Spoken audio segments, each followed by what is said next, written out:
Oke, baik. Selamat pagi atau siang atau malam saya ucapkan kepada semua partisipan, semua pemirsa dari channel YouTube saya, terutama untuk kelas eksegesis kejadian, pasal 12 sampai pasal 50 yang adalah kelas di dalam Grace International Theological Seminary untuk semester ini. Dan karena kita di Jakarta di sini masih berurusan dengan pandemi, masih ada COVID, maka mayoritas kelas-kelas di GITS masih dalam bentuk online, termasuk kelas eksegesis kejadian kita. Baik, dan bagi mahasiswa sekalian yang ada di GITS, Anda baru saja melewati mid test. Jadi saya harap Anda bisa mengerjakan soal-soal mid test dengan baik. Dan bagi Anda yang mengikuti kelas ini secara jarak jauh untuk mendapatkan pengetahuan saja, tidak masalah. Ya, kita akan melanjutkan pembelajaran kita dan kita sudah sampai di kitab Kejadian pasal yang ke-28. Ya, pasal ke-28. Oke.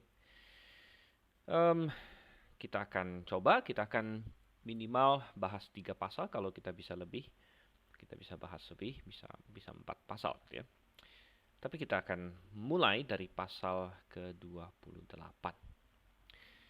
Oke, sebelum lebih jauh lagi kita akan berdoa terlebih dahulu. Bapa di surga, terima kasih untuk kasih dan penyertaan-Mu kepada kami. Sungguh indah Tuhan, firman-Mu terbuka bagi kami, bahkan kami miliki, Engkau telah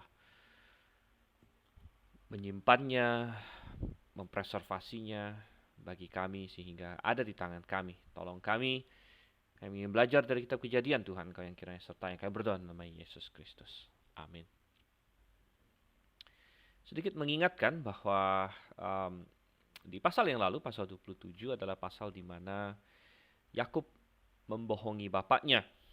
Yakub membohongi bapaknya untuk mendapatkan berkat dari bapaknya. Bapaknya ingin memberkati Esau, tetapi Yakub akhirnya berpura-pura menjadi Esau dan dibantu oleh ibunya ya, Ribka, yang memasakkan.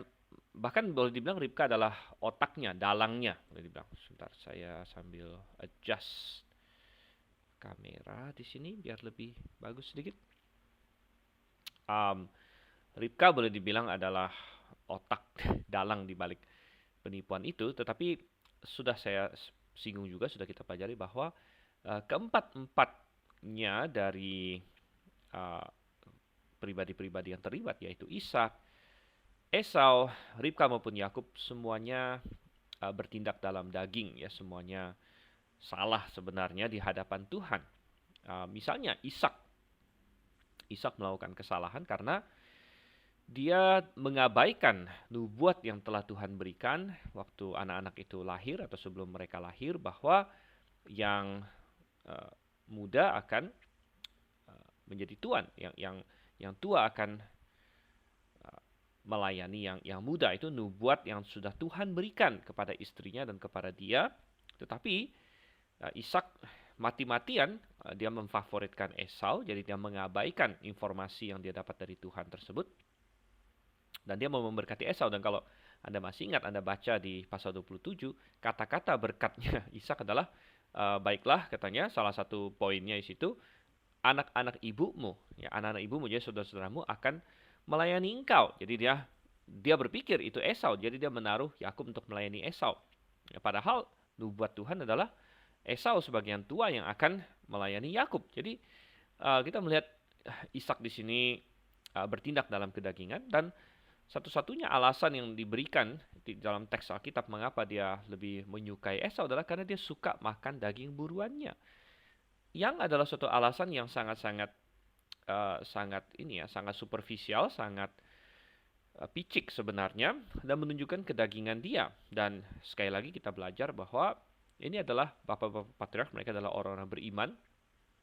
Tapi sama seperti waktu di zaman Abraham walaupun bapak orang beriman, dia adalah seorang manusia dan dia melakukan kesalahan demi kesalahan. Demikian juga Ishak penuh dengan iman dalam banyak hal. Kita masih ingat salah satu hal terhebat adalah waktu dia masih muda, dia rela untuk dikorbankan oleh Abraham bapaknya.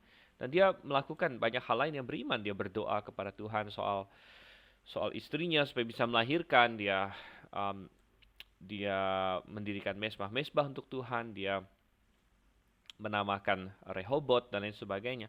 Jadi ada banyak hal-hal iman yang dia lakukan, namun kita melihat juga sebagai seorang manusia dia ada juga kesalahan-kesalahan yang dia lakukan, dan salah satunya adalah mengenai masalah Esau dan Yakub. Padahal Ishak mestinya melihat bahwa Esau ini tidak cocok ya, secara rohani tidak cocok.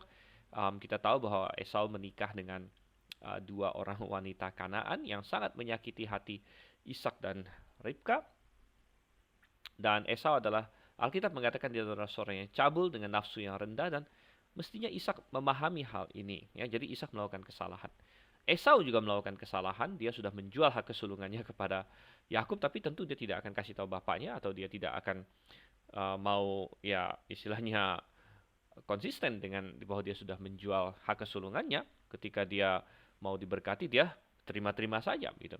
Ribka dan Yakub tentu bersalah karena mereka membohongi istri dan bapak mereka, suami dan bapak mereka. Dan memang berkat itu mestinya milik Yakub, tapi mereka tidak perlu berbohong untuk mendapatkannya. Dan karena apa? Ya memang berkat Tuhan diturunkan lewat ayah pada zaman itu, tapi tetap berkat itu utamanya adalah dari Tuhan sebenarnya. Berkat itu dari Tuhan. Jadi tidak peduli apa yang Ishak lakukan. Kalau misalnya Tuhan mau memberkati Yakub, maka Tuhan akan memberkati Yakub gitu. Oke, jadi itu adalah sedikit background dari pasal 27, dan ya itu mengantar kita kepada suatu pelajaran bahwa yang sudah kita lihat di pasal-pasal sebelumnya juga, ketika Abraham berbuat salah dan lain sebagainya, yaitu selalu ada tema. Ingat bahwa ada perjanjian Abraham. Ya, perjanjian Abraham itu apa? Nanti kita akan ketemu lagi ya. Perjanjian Abraham itu tentu ada aspek keturunan. Nah, ini yang sangat penting, bahwa dia akan punya keturunan. Dan aspek keturunan ini kita bilang nyambung, ya, atau apa ya, istilah nyambung agak sedikit koloquial. Nyambung atau istilahnya melanjutkan. Ini melanjutkan, sebenarnya nyambung atau melanjutkan janji benih perempuan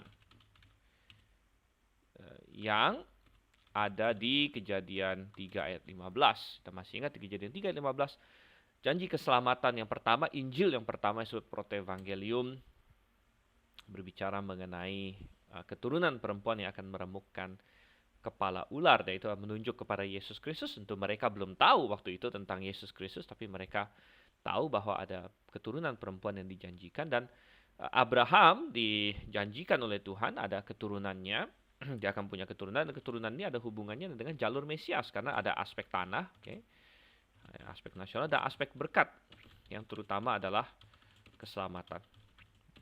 Keselamatan karena semua bangsa akan mendapat berkat melalui engkau, melalui keturunanmu. Jadi keturunan Abraham di sini ada kaitannya dengan keselamatan. Oleh karena itu iblis berkepentingan untuk menggagalkan ya janji Abraham ini, ya, perjanjian Abraham. Iblis mau menggagalkannya. Iblis menyerang, ya, dan manusia sering lemah. Tetapi kita bilang Tuhan tetap melindungi janjinya, ya, janjinya. Iblis menyerang, kita melihat misalnya di Kejadian pasal 6, dia memakai roh-roh jahat, malaikat-malaikat yang jatuh, yang sebagian yang punya kecenderungan cabul, untuk mencoba menistakan, ya istilahnya mengacaukan sebanyak mungkin wanita, supaya mereka tidak bisa dipakai oleh Tuhan untuk janji-janji keturunan ini. Dengan berbagai hal iblis mencoba menyerang, dan manusia sering lemah. Abraham lemah, hampir dia kehilangan Sarah 2 kali, 1 kali kepada Firaun, 1 kali dia hampir kehilangan Sarah kepada Abimelek, ya. Dan kita melihat ya peristiwa seperti Ishak, hampir saja dia berkati pihak yang salah.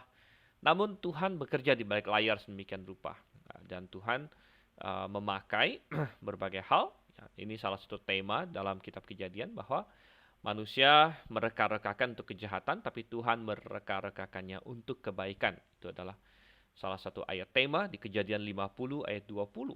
Nah, itu terlihat di sepanjang kisah di dalam kitab Kejadian. Oke. Dan dengan demikian kita masuk pasal 28, konteksnya adalah Esau marah, dia mau membunuh Yakub, dan Ribka sebagai ibunya dia muncul lagi strategi baru, muncul lagi suatu solusi. Dia bilang, Yakub, kamu pergi dulu ke saudara saya, ke Laban, ya. Kamu kerja sama dia, kamu cari istri di sana. Ya, jadi suruh Yakub pergi cari istri. Ini menjadi alasan untuk mengeluarkan Yakub dari amarah Esau, dan Ishak setuju, ya. Jadi kita baca di pasal 28 ayat 1, kemudian Ishak memanggil Yakub lalu memberkati dia serta memesankan kepadanya, janganlah mengambil istri dari perempuan Kanaan. Oke, jadi pertama kita lihat Yakub memberkati Ishak. Jadi maksudnya Ishak memberkati Yakub, terbalik. Ishak memberkati Yakub. Berarti Ishak sudah mengampuni, memaafkan Yakub masalah dia menipu dia. Dan sepertinya Ishak, karena dia memang orang beriman, akhirnya dia sadar bahwa dia juga salah. Ya, dia juga salah. Sehingga kalau kita baca di pasal 27 bagian atasnya, ketika dia mulai sadar bahwa sepertinya dia ditipu, nah inilah yang di Ibrani dikatakan dengan iman dia memberkati Yakub. Padahal kalau kita baca, loh kok bisa dengan iman dia memberkati Yakub, padahal dia kan ditipu, dia tidak mau memberkati Yakub punya. Dan solusinya adalah karena ketika dia sadar bahwa dia ditipu, dia mulai sadar dia ditipu, akhirnya dia berkata apa? Dan dia akan tetap orang yang diberkati. Ya, jadi dia bertanya, siapa tadi yang sudah datang, gitu kan? Aku sudah makan semuanya, aku sudah berkati dia, dan dia akan tetap orang yang diberkati. Dan sepertinya Ishak pada saat itu pasti sudah mulai ngeh sedikit, ya, bagaikan geledek di kepala dia, bam, gitu kan? Bahwa wah, apa yang telah terjadi? Dan dia langsung pasti berpikir Yakub, ya, Esau dan lain sebagainya. Dan dia mulai kepikir tentang nubuat Tuhan, dan dia mulai sadar bahwa sebenarnya dia salah, dan Tuhan telah atur sedemikian rupa sehingga akhirnya tetap Yakub yang diberkati. Ya, sehingga dengan iman dia mengatakan dia akan tetap orang yang diberkati. Dan imannya ini dia kukuhkan di pasal 28. Ya, dia kukuhkan di pasal 28, di mana akhirnya Ishak tidak marah-marah. Ya, dia punya iman yang jauh lebih matang daripada Esau ataupun Yakub pada waktu itu. Dia tidak marah-marah, dia sadar bahwa ada maksud dan rencana Tuhan di balik semua ini. Jadi dia memberkati Yakub di sini. Sambil berpesan padanya, janganlah mengambil istri dari perempuan Kanaan. Dan tentu Ishak masih ingat kisah dia sendiri bahwa bapaknya Abraham melarang hamba tertuanya itu untuk mengambil istri dari perempuan Kanaan. Dan dia sudah lihat sendiri sebagai contoh istri-istrinya Esau sangat tidak baik itu, dan mengesalkan hati dia. Tapi katanya, bersiaplah, pergilah ke Padan Aram, ke rumah Betuel ayah ibumu, dan ambillah dari situ seorang istri dari anak-anak Laban saudara ibumu. Jadi kembali ke masalah pernikahan di sini, ya. Kita sudah belajar banyak hal tentang pernikahan, tapi ada satu hal, ya, yang saya akan ketikkan di sini di notepad kita. Konsisten, ya, dalam Alkitab, ya, adalah pentingnya menikah dalam keluarga. Dalam keluarga ini saya kasih tanda kutip di sini, ya. Tentu maksudnya bukan suruh kita incest hari ini. Nah, pada zaman itu memang manusia cenderung lebih menikah agak sedikit dekat. Ya, biasanya sepupu, kadang-kadang malah saudara tiri, ya, karena memang nomor satu hukum incest belum kuat, ya, karena hukum melarang incest itu baru akan muncul di zamannya Musa nanti dalam kitab Taurat. Jadi hukum incest belum kuat, dan masih ada banyak pertimbangan. Pertimbangannya adalah pertimbangan macam-macam. Kalau menikah dekat dengan saudara, ya, waktu itu jadi bisa mempertahankan harta keluarga, ya, harta keluarga tetap dalam keluarga, dan, ya, menikah dengan orang yang punya kebiasaan yang sama, sudut pandang yang sama, ya. Jadi cara berpikir yang sama, ya, intinya, dan punya filosofi hidup yang sama. Ini sangat penting, dan terlihat bahwa ketika Esau menikah dengan perempuan-perempuan Kanaan, rupanya filosofi hidupnya sangat berbeda begitu. Nah, ini bukan hanya masalah kebiasaan-kebiasaan kecil, tapi seluruh cara pandang hidupnya berbeda, gitu. Cara pandang hidup berbeda. Nah, ini bisa menjadi konflik, ya. Misalnya ada satu orang, suaminya dia sukanya hidupnya ini santai saja, ya santai dan pokoknya ada duit ya habisin, ya karena ya buat apa gitu kan? Ya namanya ada duit ya kita harus bersenang-senang hidupnya dan lain sebagainya. Sedangkan punya istri yang punya sudut pandang berbeda. Ini hanya masalah uang misalnya ya. Sudut pandangnya adalah dia maunya hemat, dia kita harus memikirkan masa depan, kita harus punya tabungan dan lain sebagainya. Ya, itu bisa clash dan lain sebagainya ya. Dan dalam banyak hal lain lagi. Jadi menikah dengan saudara dekat waktu itu adalah salah satu cara ya untuk memastikan itu. Tetapi hari ini saudara kasih Tuhan, kita bukan mencari saudara dekat secara daging, kita mencari saudara dekat secara rohani. Nah, ini konsisten dalam Alkitab.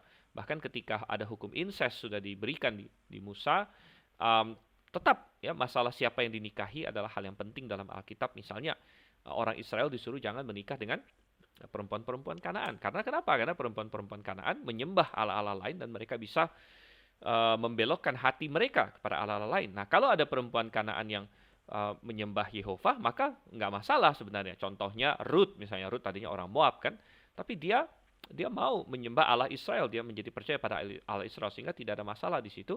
Dan akhirnya Ruth malah menjadi nenek moyang Mesias. Jadi daripada kita mencari keluarga daging yang hari ini toh tidak lagi ya, bukan menikah kita cari sepupu kita atau lain sebagainya, tentu tidak lagi. Tapi kita mencari saudara dalam Tuhan dan yang memiliki sudut pandang hidup yang sama di dalam Alkitab, maksudnya memakai Alkitab sebagai sudut pandang hidup, filosofi hidup kita. Oke, jadi suruh pergi cari saudaranya di sini. Ayat 3, moga-moga Allah yang Maha Kuasa memberkati engkau dan membuat engkau beranak cucu dan membuat engkau menjadi banyak ya. Allah yang Maha Kuasa di sini dari kata El Shaddai tentunya ya, El Shaddai ya. Jadi kiranya El Shaddai memberkati engkau. Jadi Yakub tahu bahwa Yakub dan Ishak ya, Ishak tahu dan dia belajar bahwa percuma dia yang memberkati kalau Tuhan tidak memberkati. Ya, dan moga-moga Allah yang Maha Kuasa memberkati engkau, membuat kau beranak cucu, membuat engkau menjadi banyak. Ini aspek keturunan sehingga kau menjadi sekumpulan bangsa-bangsa. Moga-moga ia memberikan kepadamu berkat yang untuk Abraham. Nah, tadi yang sudah kita lihat di atas ini, perjanjian Abraham ada berkat-berkatnya. Dan sebenarnya ini yang diinginkan oleh Yakub begitu. Dia ingin menjadi pewaris janji Abraham sehingga dialah yang meneruskan Abraham, Ishak. Dan benar, akhirnya Tuhan kabulkan. Akhirnya nama dia akan masuk Abraham, Ishak, Yakub di sini. Moga-moga yang memberikan padamu berkat untuk Abraham, kepadamu, serta kepada keturunanmu, sehingga engkau memiliki negeri ini yang kau diami sebagai orang asing. Jadi tadi ada berkat keturunan, ada berkat tanah yang telah diberikan Allah kepada Abraham. Demikianlah Ishak melepas Yakub. Lalu berangkatlah Yakub ke Padan Aram, kepada Laban, anak Betuel orang Aram itu, saudara Ribka, ibu Yakub dan Esau. Ayat 6. Ketika Esau melihat bahwa Ishak telah memberkati Yakub dan melepasnya ke Padan Aram untuk mengambil istri dari situ, pada waktu ia memberkatinya, ia telah memesankan kepada Yakub, janganlah ambil istri dari antara perempuan Kanaan. Bahwa Yakub mendengarkan perkataan ayah dan ibunya dan pergi ke Padan Aram. Jadi terkesan di sini bahwa Esau adalah seorang yang tidak begitu mau dinasihati oleh bapak dan ibunya.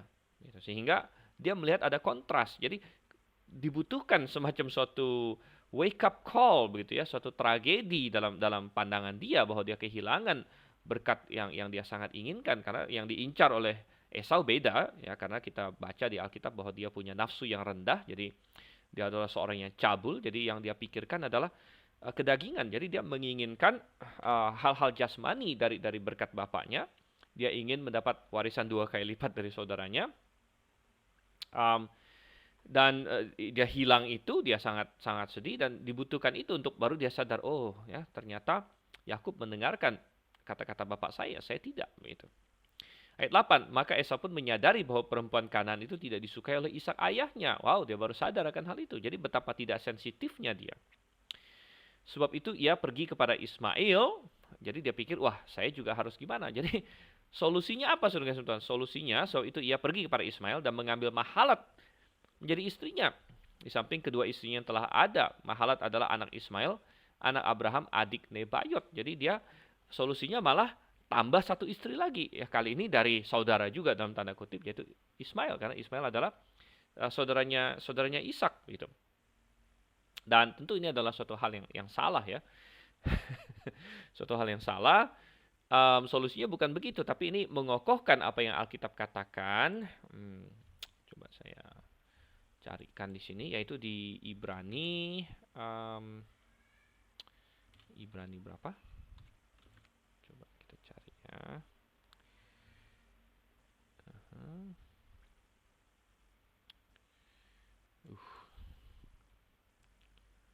Kita cari di KJV. Esau. Ya, kita cari di New Testament. Ya, Esau di Ibrani 12 ayatnya yang ke-16. Ya, tadi salah saya 26.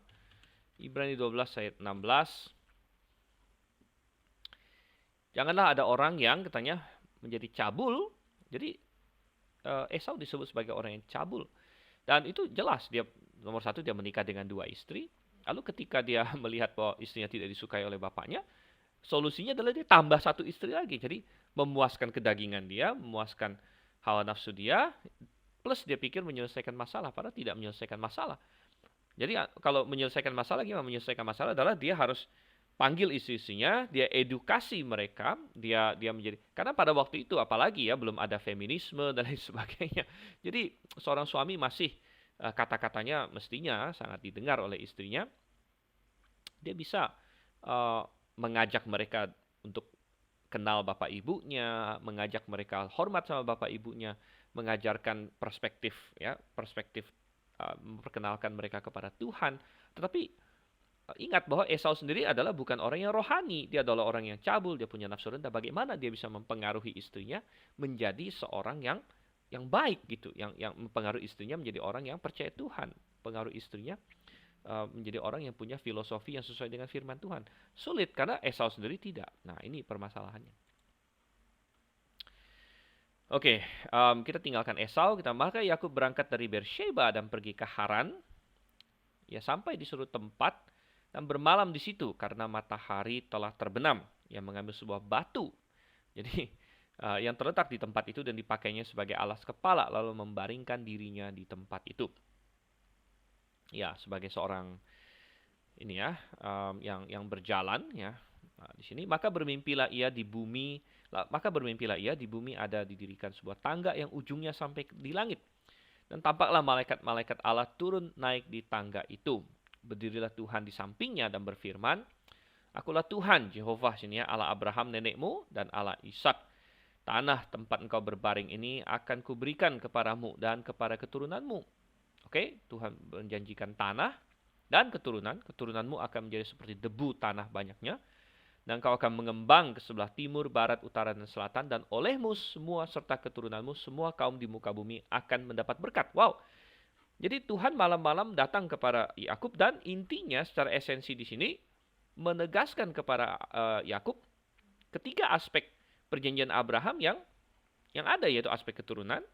Nah, Tuhan teguhkan keturunan yang menjadi debu banyak. Aspek tanah, tadi di ayat 13, aku akan berikan tanah tempat engkau berbaring ini. Dan aspek berkat di sini ya, olehmu dan keturunanmu semua bangsa di bumi akan mendapat berkat. Jadi ya mungkin di benaknya Yakub, dia ketika dia berhasil mendapatkan berkat bapaknya dengan cara menipu, pasti ada rasa bersalah. Ada rasa bersalah dalam dirinya dan mungkin dalam hati dia juga berpikir, apa benar saya dapat berkat ini? Karena saya curi punya begitu. Saya tidak jujur dan Yakub mungkin menyesal. Dan ada sisi plus bahwa bapaknya akhirnya memaafkan dia dan memberkati dia. Namun hatinya tidak akan tenang sampai Tuhan sendiri memberkati dia. Dan Tuhan di sini memberkati dia. Tuhan memberkati dia. Ya. Tuhan menegaskan perjanjian Abraham kepada Yakub. Ayat 15, sesungguhnya aku menyertai engkau dan aku akan melindungi engkau kemanapun engkau pergi. Dan aku akan membawa engkau kembali ke negeri ini.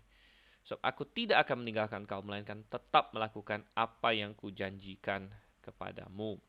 Sungguh suatu janji yang sangat indah ya, suatu penegasan yang sangat indah.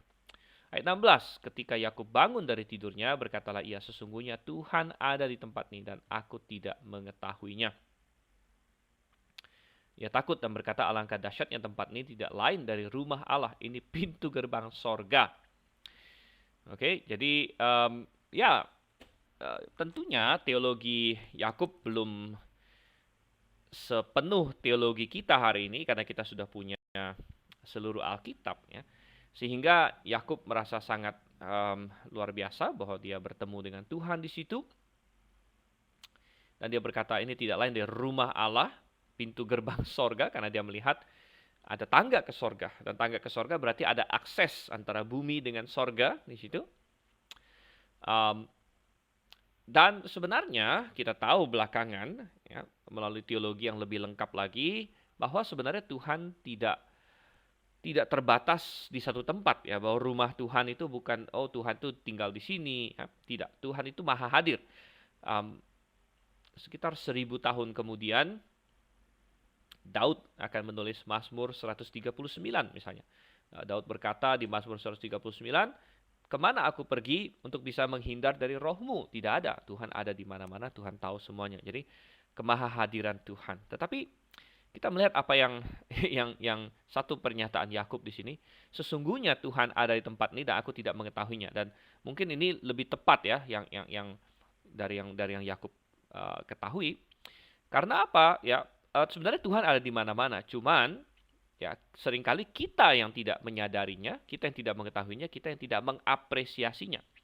Jadi hadirat Tuhan sebenarnya ada di mana-mana, tetapi mungkin ada saat-saat tertentu ya, di mana kita lebih sensitif secara rohani dan kita lebih mengapresiasi ya, kehadiran Tuhan dalam hidup kita, begitu. Nah ini yang perlu kita tingkatkan. Sebenarnya bukan ada tempat yang khusus, tempat yang spesial, tempat yang kudus. Nah apalagi di zaman perjanjian baru kan, kita sudah masuk ke dalam penyembahan. Nah saya tulis ya, penyembahan dalam roh dan kebenaran. Jadi penyembahan dalam roh dan kebenaran adalah penyembahan yang tidak lagi terpaku kepada tempat, tidak ada tempat yang spesial. Tempat kalau di sini menyembah Tuhan, talk chair misalnya. Kalau kamu berdoa di sini, wah ini dekat sama Tuhan. Tidak, Tuhan ada di mana-mana.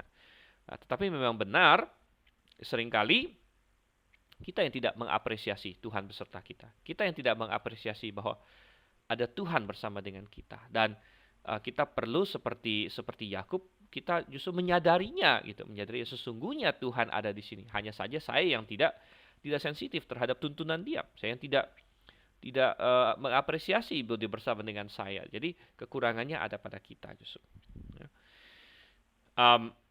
Dan ayat 18, keesokan harinya pagi-pagi Yakub mengambil batu yang dipakainya sebagai alas kepala dan mendirikan itu menjadi tugu dan menuang minyak ke atasnya. Ia menamai tempat itu Betel. Betel secara literal artinya rumah Allah. Dahulu nama kota itu Luz. Dan kalau kita lihat di dalam Yohanes 1 ayat 51, dan ketika Tuhan Yesus ada di muka bumi ini, Tuhan Yesus membuat suatu pernyataan bahwa mimpi Yakub itu adalah tipologi tentang dirinya.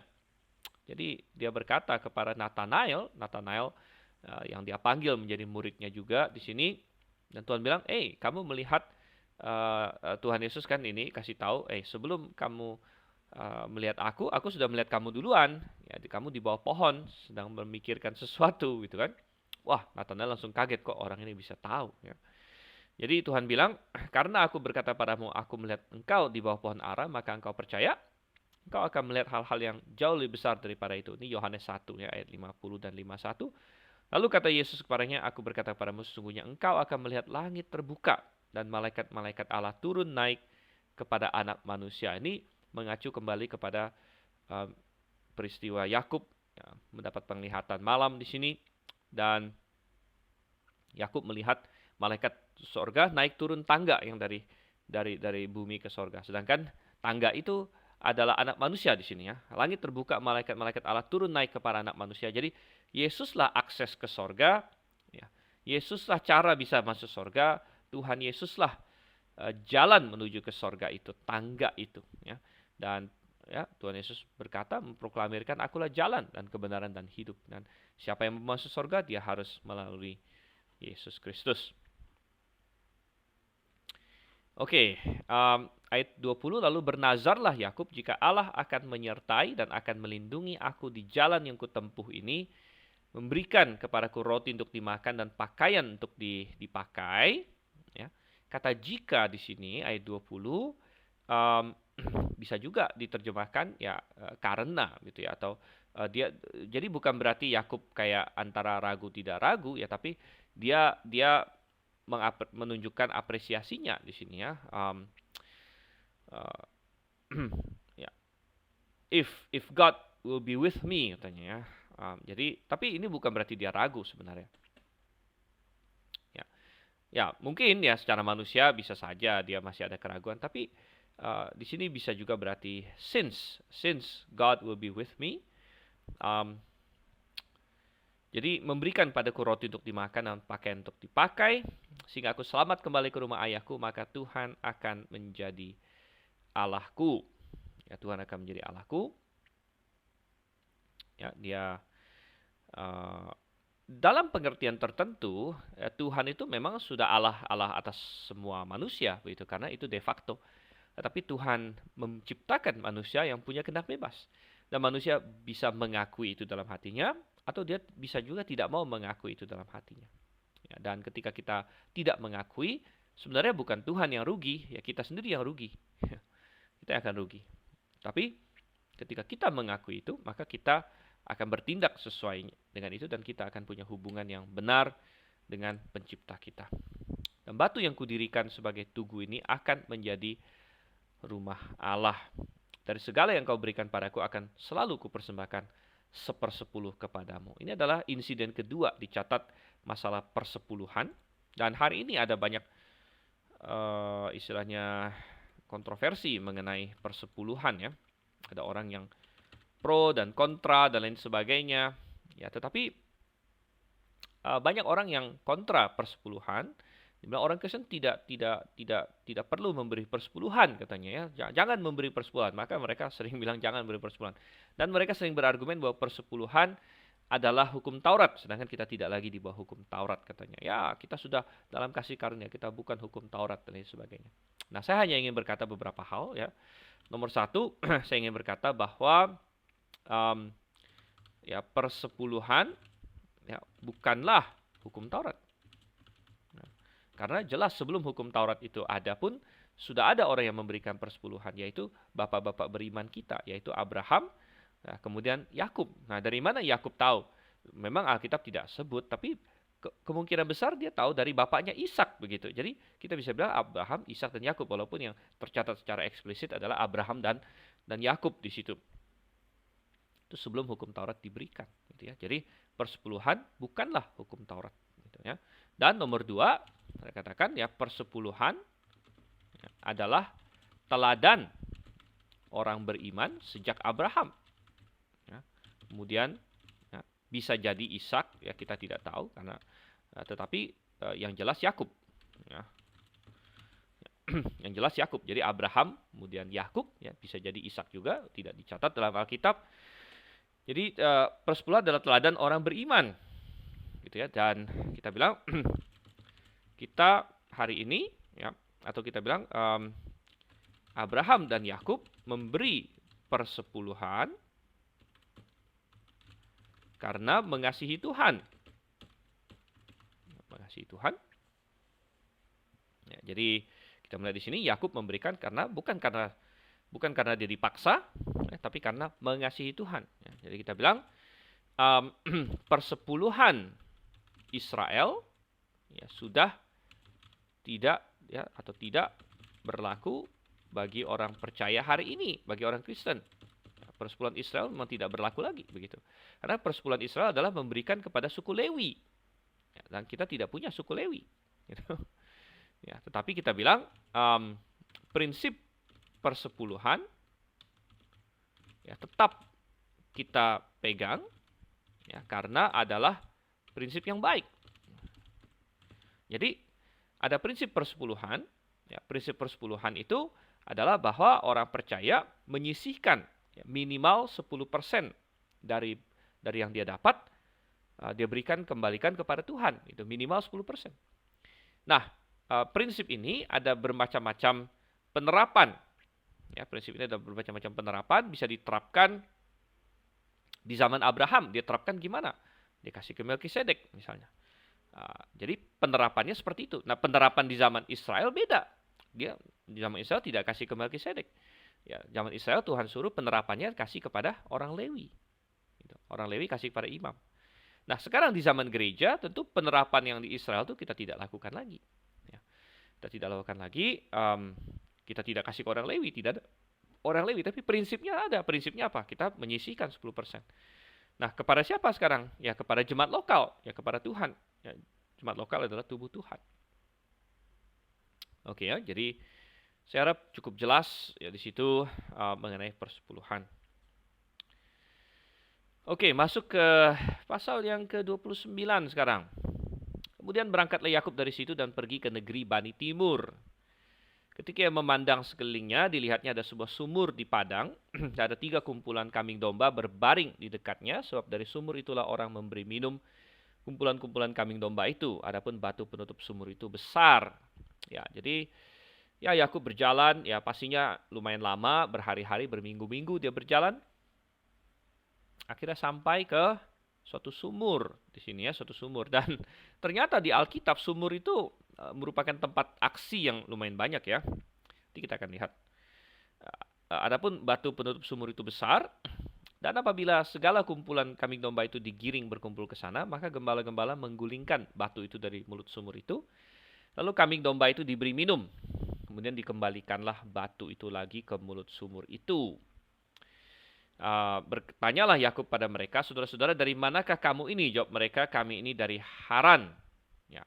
Ingat bahwa zaman itu belum ada Google Map, belum ada GPS dan lain sebagainya. Jadi belum ada ini ya, tanda-tanda jalan dan lain sebagainya, sehingga kalau kita berpergian harus banyak mengandalkan bertanya gitu. Dan dulu di Indonesia juga seperti itu. Saya ingat di Jakarta kalau kita pergi kemana-mana ya tinggal turunkan jendela, tanya Mbak atau Mas atau apa ya, Bapak ya, kira-kira ke sini gimana caranya, dan orang Indonesia ramah-ramah biasa akan dijawab ya. Nah, itu makin berkurang hari ini karena ada Google Map.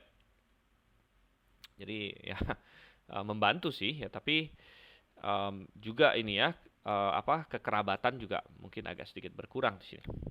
Saudara-saudara, dari manakah kamu ini? Jawab mereka, dari Haran. Wow, dari Haran, dipikir persis, memang dia mau pergi ke Haran. Lagi katanya kepada mereka, kenalkah kamu Laban, cucu Nahor? Jawab mereka, oh kami kenal. Ya, kami kenal. Ya. Selanjutnya katanya pada mereka, selamatkah ia? Jadi bertanya kabar di sini ya, kabar. Jawab mereka, selamat. Jadi di zaman itu memang teknologi belum secanggih sekarang, tapi ada keuntungannya. Tadi saya katakan, keuntungannya adalah hampir semua orang kenal semua orang. Begitu. Nah, kalau misalnya ada orang hari ini tanya kita, ya Anda kenal nggak si Anu di kota kita? Kemungkinan besar kita tidak kenal ya. Karena jangankan di kota kita, tetangga saja kadang-kadang kita tidak kenal siapa gitu. Jadi di zaman itu teknologi belum secanggih itu, tapi ada hubungan antar manusia yang lebih erat sepertinya. Jawab mereka, selamat. Tapi lihat, itu datang anaknya perempuan Rahel dengan kambing dombanya. Nah, anak perempuan Laban. Tentu Yakub masih ingat bahwa salah satu tujuan dia pergi ke Laban adalah menikahi salah satu anaknya, gitu. Jadi ini kemungkinan besar saudara dia, sepupu dia yang bisa dia nikahi, begitu. Ayat 7, lalu kata Yakub, hari masih siang, belum waktunya untuk mengumpulkan ternak, berilah minum kambing dombamu, kemudian pergilah menggembalakannya lagi. Ya, sepertinya Yakub ingin cepat-cepat usir mereka, mungkin dia ingin sendirian dengan Rahel, gitu. Tetapi mereka menyadari, wah ini orang kenapa nih nanya-nanya Laban, kenapa nanya Nahor ya. Jadi mereka juga bisa merasakan ada sesuatu, dan mereka ya mungkin kepo juga ya, wah ngapain kita pergi gitu. Ayat 8, tetapi jawab mereka, kami tidak dapat melakukan itu selama segala kumpulan binatang itu belum berkumpul. Barulah batu itu digulingkan dari mulut sumur dan kami memberi minum kambing domba kami. Selagi ia berkata-kata dengan mereka, datanglah Rahel dengan kambing domba ayahnya, sebab dialah yang menggembalakannya. Menarik ya, bahwa Rahel, anak perempuan dia yang lebih kecil, anak perempuan Laban yang lebih kecil yang menggembalakan kambing domba. Padahal kita tahu Laban punya anak lelaki, dan itu mengindikasikan bahwa kambing domba Laban waktu itu jumlahnya masih sedikit, ya, sehingga dia percayakan kepada anak perempuannya. Kalau jumlahnya banyak, pasti akan dipercayakan pada anak-anak laki-lakinya. Nah, nanti belakang kita akan lihat bahwa memang jumlah kambing domba Laban awalnya sedikit, kemudian digembalakan oleh Yakub akan menjadi banyak. Ya. Ayat 10, ketika Yakub melihat Rahel, anak Laban, saudara ibunya, serta kambing domba Laban, ia datang mendekat lalu menggulingkan batu itu dari mulut sumur dan memberi minum kambing domba itu. Ya. Dan ingat bahwa Yakub tahu ini salah satu calon, ya, salah satu kandidat yang bisa dia nikahi, jadi mungkin dia ingin memberikan kesan yang baik gitu, sehingga dia langsung menunjukkan kebaikan hatinya dan mungkin juga menunjukkan ini kekuatan fisik dia, gitu ya, menggulingkan batu, karena tadi kita baca bahwa batu itu biasanya digulingkan ramai-ramai di sini, ya, di ayat berapa ini? Ya, ayat 3 ya, biasanya mereka tunggu kumpul dulu, ya, lalu gembala-gembala menggulingkan. Tapi Yakub sendirian di sini, kita melihat Yakub punya kekuatan yang sangat sangat besar gitu ya. Dia dan Esau, ya saya yakin, karena mereka bersaing terus dan Esau adalah seorang pemburu, Yakub pasti punya kekuatan yang besar. Belakangan nanti kita akan lihat dia bergumul dengan Tuhan. Jadi dia punya kekuatan yang besar. Menggulingkan batu itu dari mulut sumur dan memberi minum kambing domba itu. Dan tadi saya sempat singgung bahwa di dalam Alkitab seringkali ada banyak peristiwa yang menarik di sekitar sumur, ya, terutama berkaitan dengan jodoh. Kita masih ingat bahwa ketika hamba Abraham pergi mencari istri untuk Ishak, dia pertama ketemu Ribka juga di sumur waktu Ribka turun mengambil air. Dan Yakub di sini bertemu dengan Rahel yang belakangan akan menjadi istrinya yang dia cintai juga di sumur. Ya. Kita baca di kitab Keluaran, Musa hampir sama ya, hampir sama. Musa waktu itu dia lari dari Mesir, dia pergi ke Midian, bertemu dengan calon istrinya Zipora juga nanti di sumur ketika dia membantu mereka ya melawan gembala-gembala yang mungkin ngisengin 7 anak perempuannya Jitro. Ya. Dan jadi menarik ya, apa hubungannya pelajaran bagi kita, yaitu bahwa seringkali kita mendapatkan jodoh. Kenapa sumur? Sumur itu adalah tempat bekerja sebenarnya, tempat bekerja, perempuan-perempuan bekerja, mengambil air dan lain sebagainya. Dan ini mengindikasikan bahwa seringkali kita justru bisa ketemu dengan jodoh kita ketika kita aktif bekerja bagi Tuhan. Ya. Ada orang yang dia saking mau cari jodohnya, itu menjadi obsesi dalam hidupnya. Menjadi obsesi sehingga dia stop melakukan hal-hal yang lain yang seharusnya dilakukan gitu. Karena kita masing-masing punya tanggung jawab. Ketika kita single, ya kita punya tanggung jawab. Mungkin itu melayani Tuhan, mungkin itu bekerja lain sebagainya. Kita punya tanggung jawab. Tapi ada orang yang saking dia terobsesi, saya mencari suami atau mau cari istri, dia berhenti melakukan apa yang harus dia lakukan. Nah, jangan gitu ya. Sambil kita menantikan Tuhan, kita lakukan dengan setia bagian kita. Walaupun itu sesuatu yang membosankan, seperti pergi menimba air misalnya. Menimba air kan membosankan gitu. Tapi itu tugas kita begitu ya, kita lakukan saja. Justru ketika kita setia dalam tugas kita, di situ kita bisa bertemu dengan orang yang cocok yang Tuhan sediakan untuk kita. Ayat 11, kemudian Yakub mencium Rahel serta menangis dengan suara keras. Ya, mungkin Rahel kaget juga, siapa ini? Nah, lalu Yakub menceritakan pada Rahel bahwa ia sanak saudara ayah Rahel dan anak Ribka. Jadi Rahel pasti sudah pernah mendengar ya Laban bapaknya cerita, kamu itu punya bibi sebenarnya. Dan bibi kamu itu hebat loh, dulu ada datang ya rombongan dengan harta yang banyak. Laban kan orang yang greedy ya, orang yang tamak. Jadi fokus dia adalah waktu itu aja saya dapat hadiah banyak. Ya, jadi luar biasa bibi kalian nih, pasti udah kaya raya dan lain sebagainya. Si Ribka. Rahel pernah mendengar tentang Ribka pastinya. Dan ketika dia dengar bahwa inilah Yakub ya, anak dari bibinya yang kadang-kadang dia dengar bapaknya cerita. Maka berlarilah Rahel menceritakannya kepada ayahnya. Segera sesudah Laban mendengar kabar tentang Yakub, anak saudaranya itu, berlarilah ia menyongsong dia, lalu mendekap dan mencium dia, kemudian membawanya ke rumahnya. Ya, ini keponakan dia, jadi pasti disambut dengan baik. Mungkin dia tanya-tanya, gimana kabarnya mama kamu, dan sebagainya. Ya. Maka Yakub menceritakan segala hal ihwalnya kepada Laban. Kata Laban kepadanya, sesungguhnya engkau sedarah sedaging dengan aku, maka tinggallah Yakub padanya genap sebulan lamanya. Kemudian berkatalah Laban kepada Yakub, masakan karena engkau adalah sanak saudaraku, engkau bekerja padaku dengan cuma-cuma, katakanlah kepadaku apa yang patut menjadi upahmu. Jadi rupanya selama sebulan dia tinggal di sana, Yakub tidak diam, gitu. Dia bukan orang yang malas rupanya. Ya, ingat Alkitab menyebut dia sebagai orang yang tam. Itu sudah kita bahas di sesi yang lalu. Tam artinya sempurna sebenarnya, seorang yang baik. Jadi Yakub adalah orang yang karakternya baik sebenarnya, gitu ya. Nah, memang dia dikenal akhirnya sebagai penipu. Dikenal sebagai penipu, ya. Dan ya, saya rasa banyak sekali orang hari ini yang dalam posisi Yakub akan melakukan hal yang sama begitu. Ya, karena dia anggap bahwa itu sudah dijual ke dia sebenarnya, tapi si Esau curang gitu kan, sudah dijual tetap mau ambil gitu. Ya, dan dia akan kena batunya nanti, Yakub juga akan kena batunya. Memang itu kesalahan dia, tapi dia disebut sebagai orang yang tam, dia rajin, jadi dia banyak kerja sana kerja sini, dan Laban melihat, wah ternyata ini anak ini rajin juga begitu. Dan Laban ingin ingin menangkap si Yakub di sini. Dan saya yakin bahwa Laban tidak gagal melihat bahwa Yakub ternyata sepertinya suka dengan anaknya, dengan Rahel. Ya. Nah, ini bisa dijadikan senjata di sini. Ayat 16, Laban mempunyai 2 anak perempuan.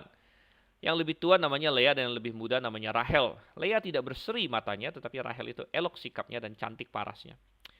Ya, Lea tidak berseri matanya, dalam bahasa KJV, tender-eyed di sini ya. Rakot, dan ada beberapa penafsiran. Ada yang berkata tidak berseri matanya, maksudnya dia menderita semacam rabun. Ya, jadi dia tidak bisa melihat dengan baik. Gitu. Ada yang berkata tidak berseri matanya, maksudnya matanya kurang cakep gitu, sehingga mungkin proporsinya atau ini ya bentuknya atau lain sebagainya tidak secakep Rahel begitu, sehingga ini masalah estetika. Jadi ada yang menafsirkan tidak berseri matanya adalah masalah fisiologis, dia tidak bisa melihat dengan terlalu baik, atau masalah estetika, masalah dia tidak begitu cantik ya. Ada penafsiran di situ. Yakub cinta kepada Rahel. Jadi Rahel adalah yang bukan saja yang lebih cantik, tapi juga yang pertama dia temui. Jadi bisa jadi ini cinta pada pandangan pertama. Ya. Sebab itu ia berkata, aku mau bekerja padamu 7 tahun lamanya untuk mendapat Rahel anakmu yang lebih muda itu. Ya, jadi dia mau menikah Rahel, tapi walaupun Yakub berasal dari keluarga yang sangat kaya, keluarga Ishak, tapi waktu dia pergi ke Padan Aram, dia tidak bawa banyak uang. Ya mungkin dia bawa sedikit uang, ya di jalan sedikit mungkin, ya tapi jelas tidak cukup. Karena biasanya mau menikah waktu itu seorang laki-laki harus membayar mahar. Ya, mahar ini sebenarnya tujuannya untuk memberitahu kepada keluarga istri bahwa dia ini mampu membiayai istrinya gitu. Jadi ada tradisi mahar atau dalam bahasa Inggris dowry. Dan Yakub tidak punya itu. Jadi dia bekerja untuk maharnya, dan Laban ini memang ini ya sangat licik dan sangat cerdik ya dalam hal uang dan lain sebagainya. Dia sengaja membiarkan Yakub yang ngomong duluan. Nah, biasanya satu trik negosiasi adalah biasanya pihak yang menyebut angka duluan, dia dirugikan. Ya, artinya pihak yang satunya lagi bisa tahu bahwa ini terlalu rendah, terlalu tinggi dan lain sebagainya. Jadi membiarkan pihak yang satunya menyebut angka duluan itu yang menang. Ya. Jadi yang nyebut duluan biasanya yang disadvantage ya, kecuali tentunya kalau salah satu pihak punya keunggulan absolut, yaitu nggak usah ngomong lagi gitu ya. Ya, tetapi biasanya dalam wawancara kerja kan, perusahaan akan tanya, kamu mau gaji berapa kira-kira. Nah, ya biasanya kalau ada banyak advice ya kita bilang kita jangan langsung jawab gitu. Kalau bisa kita biarkan si company duluan, si perusahaan duluan yang sebut gajinya. Jadi keuntungannya adalah kalau mereka sebut memang yang sudah di atas yang kita maui, kita senang gitu. Tapi kalau kita sebut duluan, kalau misalnya yang kita sebut di bawah yang company itu mau kasih, ya company juga senang, dia akan terima. Ya, tapi kalau di atas ya baru mereka nego gitu. Nah, demikian juga kalau kita biarkan company yang sebut duluan, kalau rendah kita bisa nego, kalau tinggi kita terima saja begitu. Ya, jadi di sini ya Laban membiarkan Yakub yang ngomong duluan. Oke, apa-apa ini ya kamu ya. Jadi kan dia mencari kerjaan ya Yakub. Aku mau bekerja padamu 7 tahun lamanya untuk mendapat Rahel anakmu yang lebih muda itu. Kerja 7 tahun tanpa bayaran hanya untuk dapat hanya dapat makan dan tinggal gitu ya. Untuk mendapatkan istri ini, wow, ini mahar yang mahal sebenarnya ya, mahar yang mahal. Ya, tetapi ya sekali lagi Yakub sebagai orang yang lebih muda, padahal dia bukan muda sekali ya. Umur dia diperkirakan sudah sekitar 60-70-an di sini. Jadi bukan muda sekali. Tapi dia ya kalah licik lah daripada si Laban di sini. Jadi dia mengatakan 7 tahun, ya nomor satu ya karena dia sangat menghargai Rahel, ya, sangat cinta. Jadi dia karena orang yang jatuh cinta dia biasa akan lebih lebih berani keluar uang ya. Jadi kalau mau beli intan, beli cincin, sebaiknya jangan. Kalau misalnya si penjual cincin tahu Anda sedang jatuh cinta, kepincut, apalagi di depan calon istri Anda, oh dia bisa tawar, dia bisa kasih harga tinggi sekali, Anda pun bayar gitu. Nah, jadi 7 tahun namanya dia mau bekerja, ini suatu jangka waktu yang sangat lama sebenarnya, harga yang mahal ya, tapi Laban senang-senang aja. Ayat 19, sahut Laban, lebih baiklah ia kuberikan padamu daripada pada orang lain, maka tinggallah padaku. Jadi bekerjalah Yakub 7 tahun lamanya untuk mendapat Rahel itu, tapi yang 7 tahun itu dianggapnya seperti beberapa hari saja karena cintanya kepada Rahel. Ya, dan ini memberitahu kita bahwa satu pelajaran lagi ya, bahwa ketika kita mengasihi seseorang, seperti Yakub di sini mencintai Rahel, kita rela menunggu untuk dia. Kita rela menunggu untuk yang kita cintai itu. Nah, ini adalah suatu prinsip ya. Ini dalam bahasa Inggris dikatakan true love waits.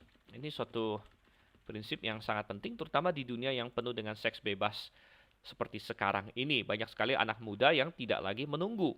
Jadi suka sama suka, ya jalan beberapa hari, oke langsung intim, ya langsung free sex dan sebagainya. Ya ini adalah kekacauan yang luar biasa. Dan banyak sekali wanita yang hari ini tersapu ya. Kalau zaman dulu banyak laki-laki mencari free sex itu ya. Tapi sekarang banyak wanita yang termakan oleh hal ini juga. Ini kacau sekali. Tapi perikop ini mengajarkan kepada kita bahwa true love waits. Yakub rela menunggu 7 tahun. Bahkan 7 tahun itu dianggap beberapa hari saja karena cintanya kepada Rahel. Cintanya pada Rahel. Dan kita harus paham bahwa pada zaman itu menunggu 7 tahun bukan berarti mereka bebas pacaran juga sudah kasih Tuhan. Di zaman itu ada batasan-batasan yang ketat antara laki-laki dan wanita. Mereka tidak bebas untuk jalan-jalan kemana-mana, tidak ya, tidak. Mereka paling bisa bertemu dalam situasi-situasi yang sangat terkontrol, ya misalnya dalam acara keluarga dan lain sebagainya. Mereka jelas tidak diperbolehkan berdua sendirian di kamar atau jalan-jalan kemana gitu, tidak boleh waktu itu ya. Jadi tentu Yakub ada melihat Rahel ya, tapi tidak dengan bebas dan sebagainya. Jadi dia benar-benar menunggu di sini. Dan banyak pasangan yang menggunakan cinta untuk mempressure pasangannya untuk melakukan hubungan intim secara tidak benar gitu. Ya, banyak laki-laki yang mempressure ya, berkata, "Oh, kalau kamu cinta saya ya ayo kita berhubungan." Padahal justru kalau kamu cinta saya, kamu rela menunggu sampai dengan pernikahan. Dan bukan berarti kita anti dengan keintiman. Ya, orang Kristen yang sejati mengetahui bahwa keintiman adalah hal yang indah yang Tuhan ciptakan. Kita tidak perlu anti keintiman dalam konteks pernikahan. Ya, keintiman adalah hal yang indah, tetapi hal yang berharga. Hal yang berharga yang tidak boleh diumbar-umbar atau bahkan diberikan sembarangan. Dan justru kita menunjukkan kasih kita kepada pasangan kita ketika kita berkata, saya telah menyimpan ya keintiman saya menyimpan hati saya, ya keperawanan saya, baik laki-laki maupun perempuan ya. Kalau laki-laki mungkin keperjakaan ya.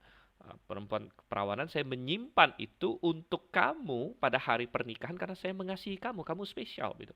Tapi kalau kita mengumbar itu, kita sudah kasih ke si A, si B, si C dan lain sebagainya, bagaimana itu menunjukkan kasih kepada suami atau istri kita begitu.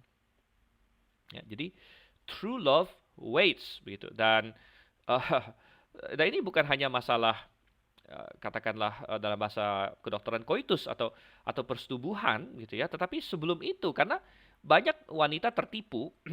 Dia pikir dia tidak paham ya pemikiran laki-laki begitu. bahwa ya laki-laki ya dia sering push ini batasan-batasan ya. Dan push batasan-batasan mulai dari pegang-pegang ya, sentuh-sentuh ya, pertama mungkin tangan, lalu cium-ciuman, cium sana cium sini, dan makin lama sentuh yang makin intim. Dan lama-lama ketika tidak awas akhirnya bersetubuh gitu, padahal mungkin awalnya tidak mau bersetubuh ya. Jadi bukan hanya masalah persetubuhan, tapi menjaga keintiman itu bukan hanya persetubuhan saja ya. Keintiman itu mulai jauh sebelum persetubuhan bahkan gitu. Oke, ayat 21 ya. Sesudah itu berkatalah Yakub pada Laban, berikanlah kepadaku bakal istriku itu, sebab jangka waktuku telah genap supaya aku akan kawin dengan dia. Ya, oke. Yakub sudah tunggu 7 tahun. Jadi saya sudah tunggu 7 tahun, sekarang sudah waktunya, nggak usah ditunda-tunda lagi, gitu ya. Dan ya kerinduan akan seseorang, ya, misalnya dorongan seksual bisa menjadi salah satu alasan menikah, itu nggak masalah, gitu. Jadi itu salah satu alasan juga mengapa tingkat pernikahan hari ini turun di negara-negara barat dan lain sebagainya, karena mereka sudah melakukan persetubuhan sebelum menikah. Dan tidak ada lagi insentif untuk menikah sebenarnya di negara-negara barat. Bahkan banyak mereka tidak mau menikah, jadi kumpul kebo aja gitu ya. Padahal di zaman dulu dorongan seksual salah satu alasan mengapa manusia menikah begitu. Dan itu oke-oke saja kalau asal bukan satu-satunya ya. Tentu harus saling mengasihi ya dan sebagainya. Tapi keinginan untuk intim dengan seseorang, untuk punya seseorang yang bisa dekat sekali dengan kita dan sebagainya, itu adalah alasan yang sah untuk menikah, dan tidak perlu ditunda-tunda juga begitu. Kalau memang sudah waktunya, ya silakan menikah di sini. Ayat 22, lalu Laban mengundang semua orang di tempat itu dan mengadakan perjamuan. Tetapi, ayat 23, pada waktu malam diambilnyalah Lea anaknya, lalu dibawanya kepada Yakub. Maka Yakub pun menghampiri dia. Lagi pula Laban memberikan Zilpa budaknya perempuan pada Lea anaknya itu menjadi budaknya. Laban melakukan suatu hal yang sangat licik di sini. Dia tidak memberikan Rahel tapi memberikan Lea, saudara-saudara. Dan ayat 25, tapi pada waktu pagi tampaklah bahwa itu Lea. Nah, kenapa penipuan ini bisa berhasil? Ya, karena kebiasaan waktu itu di mana biasanya seorang mempelai laki-laki dan mempelai wanita tidak dipersatukan sampai masuk ke ruang pengantin gitu, dan biasanya si perempuannya itu juga memakai cadar ya, cadar. Nah, kalau hari ini memang juga ada pakai cadar, tapi cadarnya biasa tembus pandang, jadi itu hanya formalitas gitu ya, mengikuti yang zaman dulu punya, tapi kelihatan. Tapi kalau zaman dulu cadar itu benar-benar cadar, tidak kelihatan, dan sampai masuk ke kamar pengantin. Dan kalau di kamar pengantin itu gelap ya, dan Laban tentu pasti sudah atur sedemikian rupa, dan mungkin dia juga membuat Yakub, dia coba buat Yakub mabuk begitu kan, dia dikasih minum-minum dan sebagainya. Maka penipuan ini bisa berhasil ya. Akhirnya Yakub masuk ke kamar, dia mungkin setengah mabuk, kita tidak tahu ya, gelap dan sebagainya, dia kira itu adalah Rahel. Mereka melakukan persetubuhan, dan pada waktu paginya tampaklah itu Lea. Wow, tentunya ini seperti kena sambar petir ya. Lalu berkatalah Yakub pada Laban, apakah yang kau perbuat terhadap aku ini? Bukankah untuk mendapat Rahel aku bekerja padamu? Mengapa engkau menipu aku? Jawab Laban, tidak biasa orang berbuat demikian di tempat kami, mengawinkan adiknya lebih dahulu daripada kakaknya. Jadi jawaban Laban ini juga sudah dia persiapkan sebelumnya. Intinya dia mengacu kepada kebiasaan tidak menikahkan adik, melengkapin kakak, dan ini memang ada di banyak kebudayaan. Saya sebagai orang Tionghoa juga ada tradisi ini bahwa yang kakak harus duluan, dan kalau kakak dilengkapin biasanya harus memberikan hadiah kepada kakaknya. Tapi kalau sudah agak modern, saya rasa sudah tidak mengikuti kebiasaan ini lagi ya. Tapi yang jelas ini sebenarnya hanya alasan dong yang dicari-cari Laban, karena ya dia bisa kasih tahu dong, ya mestinya kamu kasih tahu duluan begitu ya, dan lain sebagainya. Dan lagi pula Yakub sudah di sana 7 tahun. Saya rasa bukan tidak tahu masalah ini. Jadi ini sebenarnya alasan yang dicari-cari. Intinya Laban ingin menipu Yakub, dan tujuannya adalah supaya nanti kita akan lihat di ayat 27, genapilah dahulu 7 hari perkawinanmu dengan anakku ini. Kemudian anakku yang lain pun akan diberikan kepadamu sebagai upah asal engkau bekerja pula padaku 7 tahun lagi. Jadi intinya ini adalah penipuan Laban untuk mendapatkan 7 tahun lagi mendapat pekerja ulung, pekerja bintang ya, yang sangat hebat bagi dia begitu. Jadi Laban adalah orang yang super licik dan super jahat sebenarnya kalau kita lihat di sini ya, super licik dan wow. Tetapi kita bisa katakan bahwa ini juga adalah prinsip apa yang kita tabur itu yang kita tuai. Jadi Tuhan mengizinkan ini terjadi sebagai penghukuman juga kepada Yakub karena dia menipu bapaknya dan dia ditipu orang di sini. Dengan cara yang sama pula dia menipu bapaknya karena memperdayagunakan bapaknya yang tidak bisa melihat dengan baik. Dan di sini dia ditipu orang karena dia tidak bisa melihat muka istrinya dengan baik begitu pada waktu malam itu. Jadi tidak berarti bahwa Laban melakukan hal yang benar. Ya, tentu Laban nanti akan Tuhan urus, yaitu adalah urusan Tuhan dengan Laban dan Laban akan kena hukum. Tapi Tuhan memakai ini juga untuk mengajar Yakub suatu pelajaran, yaitu apa yang kamu tabur itu juga yang akan kamu tuai. Gitu ya. Ya, akhirnya ayat 28, maka Yakub berbuat demikian. Nah, sedikit komentar mengenai bagaimana dengan peran Rahel dan Lea sendiri di sini. Mungkin kita bertanya, kenapa Lea mau di sini? Kita bisa memperdebatkan karena Alkitab tidak kasih tahu apakah Lea Lea setuju atau tidak dengan semua yang diatur oleh bapaknya. Ingat pada zaman itu kekuasaan seorang bapak terhadap anak, apalagi anak perempuan itu absolut ya. Jadi kalaupun Lea tidak setuju pun dia tidak punya cara, dan kalaupun Rahel tidak setuju pun dia tidak punya cara ya. Bapaknya bisa kurung Rahel di mana. Dan Lea, ya masalah pernikahan hari ini mungkin kita di zaman modern ini kita anggap, wah kacau sekali kalau bapak saya paksa saya menikah dengan orang yang saya tidak pilih. Tentu sulit ya di zaman tahun 2020, tapi di zaman itu sangat lazim ya, artinya seorang bapak punya kuasa yang absolut kalau dia suruh anak perempuannya menikah dengan si A, walaupun anaknya nggak suka, tapi dia harus sebenarnya. Jadi kita tidak tahu peran Lea, tapi saya curiga ya bahwa Lea sebenarnya, saya yakin Lea sebenarnya diam-diam mencintai Yakub juga, dan itu akan kita lihat belakangan waktu nanti Rahel dan Lea bersaing, bahwa sebenarnya Lea sangat mendambakan Yakub mencintai dirinya. Itu berarti bahwa dia sangat mencintai Yakub. Dan selama 7 tahun dia melihat Yakub jatuh cinta sama adiknya Rahel, dalam hati Lea juga jatuh cinta sama Yakub sebenarnya. Dan ketika Laban bikin acara seperti ini dan penipuan seperti ini, dalam hati Lea mungkin dia tahu bahwa waduh ini nggak benar, tapi dalam hatinya juga ya memang dia mau Yakub juga begitu ya. Dan Rahel dia tidak punya pilihan ya.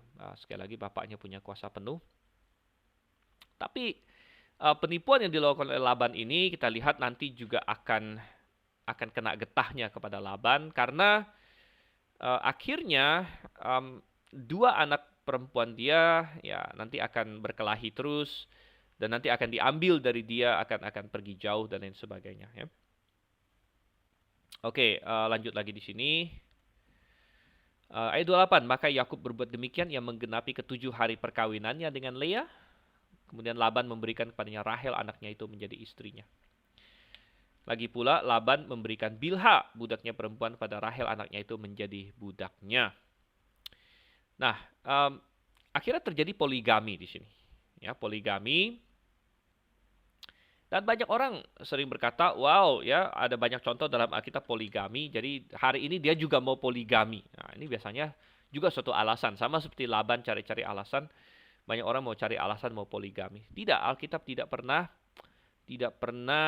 mengajarkan poligami. Alkitab ada mencatat bahwa ada orang-orang yang poligami. Ya. Abraham pernah poligami, tapi Alkitab selalu mencatat efek buruknya. Abraham poligami dengan Hagar, ya, walaupun tidak dijadikan istri resmi, dianggap gundik ya. Tapi juga melanggar desain Tuhan, efeknya adalah ya tidak baik. Kita melihat konflik antara Sarah dengan Hagar, belakangan konflik antara anak mereka yang terus sampai hari ini. Yakub dengan ini Rahel dan Lea di sini ya. Akhirnya terjadi konflik nanti ya, dan luar biasa. Daud punya banyak istri tapi juga bermasalah ya, anak-anak istrinya saling bunuh-bunuhan. lain sebagainya. Salomo contoh yang paling paling menyolok hatinya padahal dia orang paling berhikmat saja dengan istri sebanyak itu jadi bodoh juga, saudara. Jadi kita melihat ya, tidak dibenarkan. Dan ayat 30, Yakub menghampiri Lea juga, malah ia lebih cinta pada Rahel daripada Lea. Jadi kita melihat di sini ya, terjadi favoritisme, terjadi persaingan, dan tidak alkitabiah di sini ya. Memang poligami itu tidak alkitabiah. Apalagi dia mendapat Lea karena ditipu. Jadi kita bisa ya membayangkan ya, Yakub lebih mengasihi Rahel, dia malah tidak suka dengan Lea. Ya, demikianlah ia bekerja pula pada Laban 7 tahun lagi. Oke ya, 7 tahun lagi. Ketika Tuhan melihat bahwa Lea tidak dicintai, dibukanyalah kandungannya. Tetapi Rahel mandul. Ya, jadi ya dia ini kita melihat Tuhan ternyata mengasihi Lea juga ya. Tuhan mengasihi Lea dan Tuhan membuka kandungannya. Jadi suatu tema di sini bahwa buah kandungan atau anak itu ada di tangan Tuhan. Itu adalah suatu yang hal alkitabiah. Dan walaupun manusia di zaman sekarang punya berbagai teknologi medis, tetap ya buah kandungan di tangan Tuhan. Rahel mandul di sini. Rahel mandul. Jadi Tuhan mengasihi Lea. Ya. Lea mengandung, lalu melahirkan seorang anak laki-laki dan namanya Ruben. Ruben secara literal artinya lihat seorang putra. Ya. Sebab katanya sesungguhnya Tuhan telah memperhatikan kesengsaraanku. Sekarang tentulah aku akan dicintai oleh suamiku. Ya, jadi lihat seorang Lea yang mendambakan dicintai oleh suaminya. Ini salah satu efek buruk dari poligami. Dicintai oleh dia, tentulah aku akan dicintai oleh suamiku. Katanya ini harapan dia mengasihi suaminya, dia ingin suaminya mengasihi dia. Dan nanti kita akan lihat di sini ada ini ya, persaingan antara Rahel dan Lea akhirnya muncul dalam hal beranak. Jadi lomba beranak dan mereka kasih nama para anak-anaknya menggambarkan juga perjalanan rohani mereka masing-masing. Ayat 33, mengandung pula lah ia lalu melahirkan seorang anak laki-laki. Maka ia berkata, sesungguhnya Tuhan telah mendengar bahwa aku tidak dicintai, lalu diberikannya pula anak ini kepadaku. Maka ia menamai anak itu Simeon. Simeon artinya mendengar. Jadi Tuhan mendengar. Jadi sampai dengan anak kedua dia masih merasakan bahwa suaminya tidak mencintai dia. Dan dia masih mendambakan itu. Ayat 34, mengandung pula ia lalu melahirkan seorang anak laki-laki. Maka ia berkata, sekali ini suamiku akan lebih erat kepadaku. Karena aku telah melahirkan 3 anak laki-laki baginya. Itulah sebabnya ia menamakan anak itu Lewi. Lewi artinya erat ya. Berikat erat begitu. Dan dia masih merasakan sampai dengan anak yang ketiga bahwa suaminya jauh dari dia, ya hatinya jauh. Tapi sangat menarik bahwa Yakub tidak mencintai Lea, tapi rela atau mau-mau saja berhubungan intim dengan Lea, begitu. Nah ini yang kadang-kadang tidak dipahami oleh banyak wanita, bahwa banyak wanita tidak melihat bahwa kebanyakan laki-laki bisa membedakan antara cinta dengan seks, begitu. Ya, dan banyak laki-laki yang brengsek yang mau saja melakukan seks atau hubungan intim tanpa ada cinta. Ya, tanpa ada cinta. Ya, dan banyak wanita yang jatuh kepada kesalahan itu. Ya, jatuh kepada kesalahan itu. Ya, mereka membiarkan ya laki-laki menipu mereka, gitu ya. Dan laki-laki itu biasanya ya seperti yang saya gambarkan tadi dengan taktik ya, dengan taktik macam-macam. Taktiknya dia sentuh-sentuh dulu pertama ya, nah, sentuh-sentuh, pegangan tangan, cium-cium dikit dan lain sebagainya. Yang makin lama makin meningkat nanti. Nah, ini kan cara pacaran orang zaman sekarang seperti itu. Ya, pegang sana, pegang sini, pegang sana, pegang sini. Ya, tadinya tidak, seorang perempuan mungkin tadinya mau menjaga keintimannya, menjaga keperawanannya, menjaga hatinya. Tapi dia gagal melihat ya taktik ini, dan akhirnya apa? Akhirnya makin lama makin berat ya, dari pegang-pegang tangan akhirnya pegang ke daerah-daerah yang makin sensitif, makin intim, dan lama kelamaan ya sambil itu terjadi kan hawa nafsu meningkat juga gitu. Ya, dan akhirnya kebablasan biasanya. Kebablasan yang salah laki-lakinya sih senang-senang aja begitu ya. Tetapi kadang-kadang terjadi bahwa setelah itu yang laki-lakinya pergi karena bagi dia menginginkan hubungan seksual ya. Dan perempuan jauh lebih mengeratkan ya um, hubungan seksual dengan cinta gitu. Bukan berarti laki-laki tidak ya, tapi biasanya urutannya beda apalagi dalam kasus suami istri ya. Ada yang suatu pepatah berkata bahwa perempuan ya dia ingin merasakan cinta ya baru dia ingin berhubungan seksual. Laki-laki sebaliknya, laki-laki uh, merasakan cinta ketika berhubungan seksual dan lain sebagainya ya. Jadi um, kita melihat ya, jadi ya tapi fokusnya di sini adalah Yakub ya. Yakub kita lihat di sini dia mau saja ya berhubungan intim dengan Lea tanpa dia mencintai dia duluan begitu. Sedangkan seorang wanita biasanya dia mencintai orang itu dulu baru dia mau berhubungan seksual. Gitu. Jadi harus merasakan cinta. Bisa saja sih memang Yakub tidak mencintai dia tapi dia sangat mencintai Yakub. Jadi dia mau berhubungan seksual gitu ya. Sedangkan Yakub di sini dia bisa berhubungan intim dengan Lea tanpa benar-benar mencintai dia gitu. Oke, dan itulah sebabnya ia menamai anak itu Lewi. Ya, jadi nama-nama ini penuh dengan persaingan ya. Ruben, Simeon, Lewi. Mengandung pula lah ia lalu melahirkan seorang anak laki-laki, maka ia berkata, sekali ini aku akan bersyukur kepada Tuhan. Itulah sebabnya ia menamai anak itu Yehuda. Ya, dan menarik ya, anak keempat ini dia tidak lagi berfokus ke persaingan dia, perasaan dia, tapi dia fokus bersyukur kepada Tuhan. Yehuda artinya puji-pujian atau syukur kepada Tuhan. Dan saya rasa bukan kebetulan bahwa akhirnya Yehuda inilah yang akan menjadi anak yang Tuhan pakai ya untuk jadi jalur Mesias nanti belakangan ya, karena apakah kebetulan atau bukan, justru anak ini yang dikasih nama bukan berfokus pada dirinya sendiri, perasaan dia, berfokus kepada Tuhan, bersyukur kepada Tuhan. Sesudah itu ia tidak melahirkan lagi. Oke, pasal 30, ketika dilihat Rahel bahwa ia tidak melahirkan anak bagi Yakub, cemburulah ia kepada kakaknya itu lalu berkata kepada Yakub, berikanlah kepadaku anak, kalau tidak aku akan mati. Jadi ini kayak anak kecil yang marah-marah di sini ya. Maka bangkitlah amarah Yakub pada Rahel terhadap Rahel dan ia berkata, akukah pengganti Allah yang telah menghalangi engkau mengandung? Jadi Yakub menyadari bahwa masalah anak ini ada di tangan Tuhan. Kata Rahel, ini Bilha budakku perempuan, hampirilah dia supaya ia melahirkan anak di pangkuanku dan supaya oleh dia aku pun mempunyai keturunan. Jadi sebenarnya memang itu yang dituju Rahel. Rahel mau supaya Yakub ya menghampiri Bilha dan Yakub bukan orang yang cabul, ya. Yakub bukan orang yang cabul. Jadi dia mungkin Rahel tahu itu, sehingga Rahel tahu kalau misalnya dia hanya sekedar suguhkan Bilha, gitu. Udahlah coba kamu hampiri dia. Mungkin Yakub bilang, ngapain? Saya nggak mainin ya.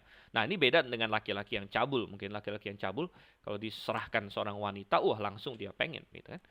Tapi Yakub tidak bukan orang yang cabul gitu, sehingga Rahel pakai taktik ngancam mati gitu ya. Oh, saya mau mati aja lah, gak punya anak segala macam.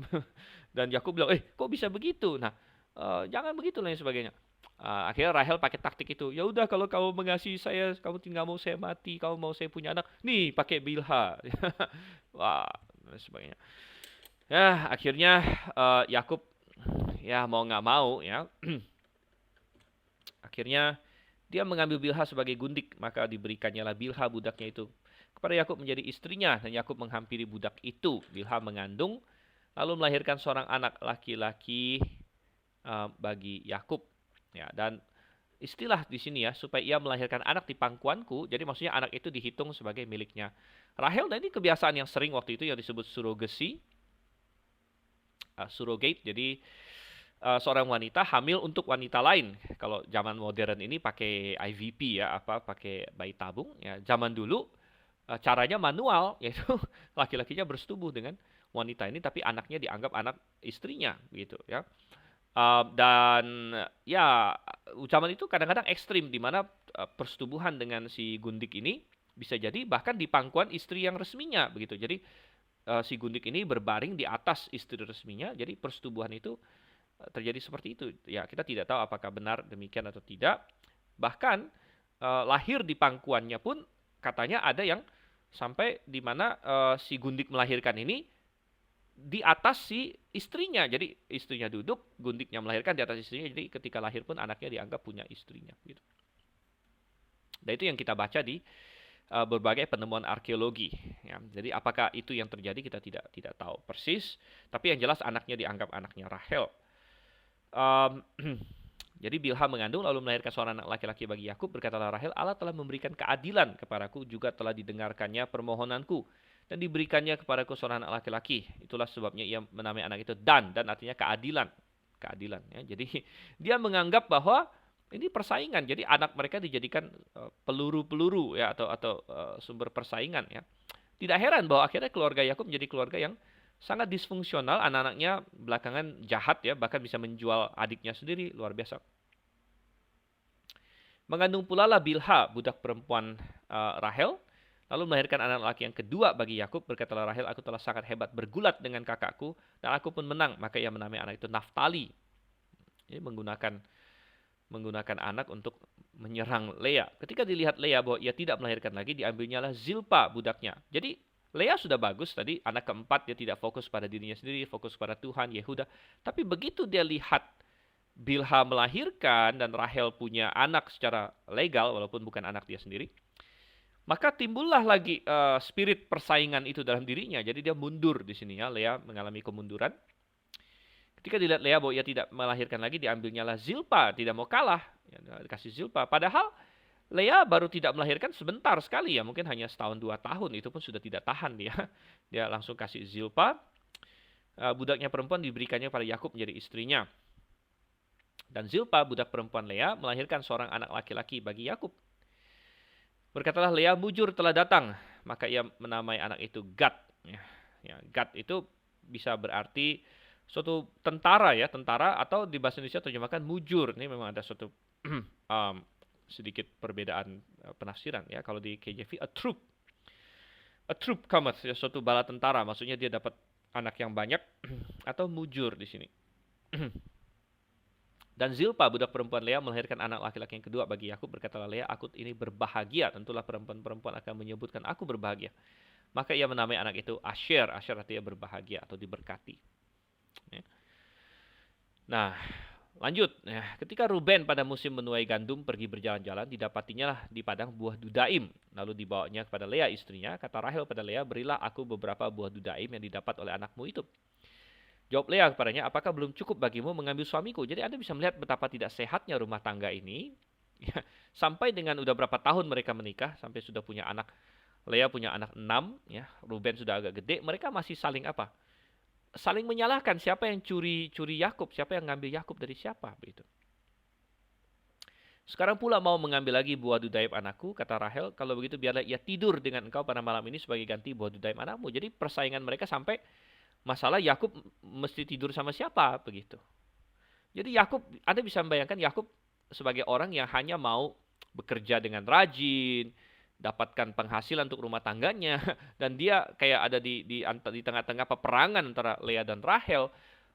Lea suruh dia ambil Bilha, ya udah dia nurut. Lea berkata, kenapa kamu dengerin Rahel ngambil Bilha? Ya udah kalau itu kamu harus dengerin saya juga, ambil Zilpa. Dan Anda bisa membayangkan. Tetapi di tengah-tengah kekacauan semua ini, dan ini selalu tema di dalam kitab Kejadian. Di dalam tema kitab Kejadian adalah manusia dan iblis dan sebagainya mencoba membuat kondisi sekacau-kacau mungkin ya, dengan kelemahan iman, dengan serangan-serangan.